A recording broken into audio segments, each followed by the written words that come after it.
আসসালামু আলাইকুম। সম্মানিত শ্রোতা সকলকে স্বাগত জানাচ্ছি আমার কথা শোনার জন্য। তারেক রহমানের নেতৃত্বাধীন বিএনপি সরকার 1 মাস সময় পার করলো।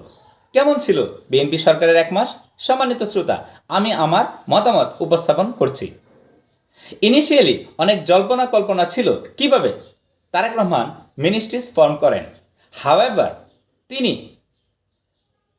এক্সপিরিয়েন্সড পার্লামেন্টারিয়ানস এবং নিউ মেম্বার অফ পার্লামেন্টসদেরকে নিয়ে কম্বিনেশন করেছেন, which was very very good.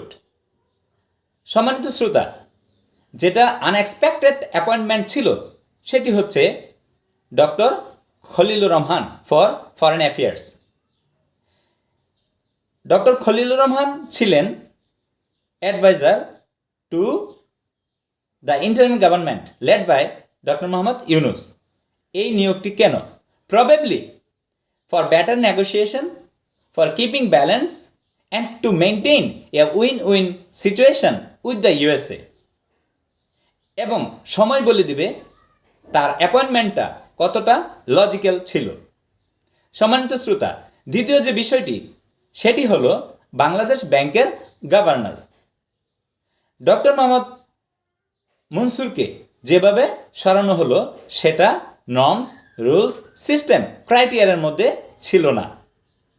যাই হোক, নতুন গভর্নর নিয়োগ দেওয়া হলো এবং সেখানে তারেক রহমানের সরকার একটা বিশাল রিস্ক নিয়েছেন। বিকজ অতীতের যে বাংলাদেশ ব্যাংকের গভর্নর্স ছিল সবাই ডক্টরেট ডিগ্রি হোল্ডার্স এবং বর্তমানে যিনি অ্যাপয়েন্টেড তার doctorate degree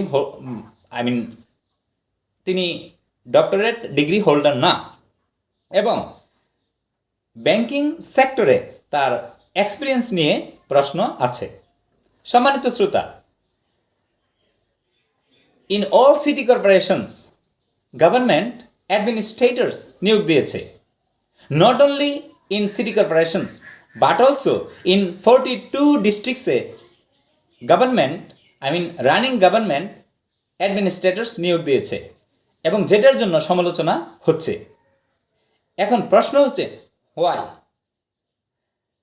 probably according to my opinion for the last 17 years plus approximately 2 years of the interim government, এখানে অনেক সমস্যা ক্রিয়েটেড হয়েছে। এই সমস্যাগুলো সলভ করার জন্য প্রেজেন্ট গভর্নমেন্ট হয়তো সিদ্ধান্ত নিয়েছে সেখানে তাদের দলীয় লোকজন অ্যাপয়েন্ট করতে। সম্মানিত শ্রোতা, যারা নিয়োগপ্রাপ্ত হয়েছেন তারা যদি actively and being accountable, being responsible, being honest কাজ করেন তাহলে সমালোচনা থেকে রেহাই পেতে পারেন। সম্মানিত শ্রোতা, রোডস অ্যান্ড ট্রান্সপোর্ট মিনিস্টার যে রিমার্ক করেছেন ওইটা অন এক্সট্রাকশন সে রিমার্ক করেছেন, এইটার জন্য তার অনেক সমালোচনা সহ্য করতে হচ্ছে এবং স্টিল সমালোচনা হচ্ছে। সম্মানিত শ্রোতা, road and transport ministry, this is the worst ministry এবং এখানে পরিবহন ব্যবসায়ী, ড্রাইভার্স, হেল্পার্স এবং আরও নানা লোকজন জড়িত এবং class of businessman are very what should I say,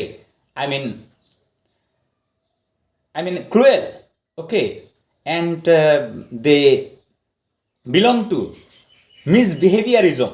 So এই মিনিস্ট্রিকে ভালো করতে হলে অল টুগেদার ইউনাইটেডলি কাজ করতে হবে।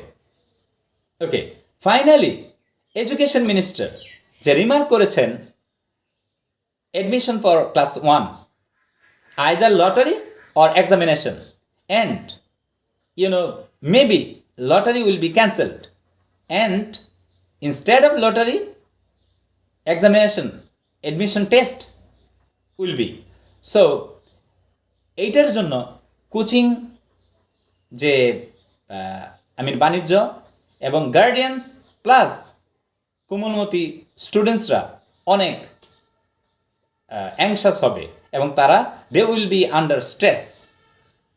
সো এই বিষয়গুলো বিবেচনা করতে হবে। And education minister has already said that he will continue discussion with guardians, teachers and all other organs so that this problem can be solved easily. সম্মানিত শ্রোতা, এই ছিল আমার মতামত। Thank you very much for watching this video.